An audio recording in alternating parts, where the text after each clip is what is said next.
కాంగ్రెస్ అగ్రనేత MP Priyanka గాంధీపై BJP నేత రమేష్ భీదూరి చేసిన అనుచిత వ్యాఖ్యల పట్ల తీవ్ర ఆగ్రహం వ్యక్తం చేసిన మంత్రి సీతక్క ప్రియాంక గాంధీ గారి మీద చేసిన వ్యాఖ్యలను ఖండిస్తూ రమేష్ భీదూరి వ్యాఖ్యలు యావత్ మహిళా లోకానికే అవమానకరం.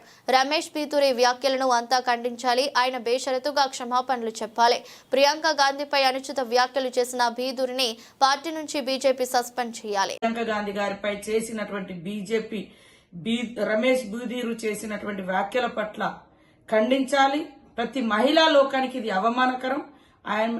ఆమె మీద అన్న వ్యాఖ్యలు కేవలం ప్రియాంక గాంధీ గారిని కాదు, వాళ్ళ మూఢత్వం, వాళ్ళ దురంకర పురుషాధిక్య భావజాలం అనువనున బీజేపీ నాయకుల మెదళ్లలో ఉంది.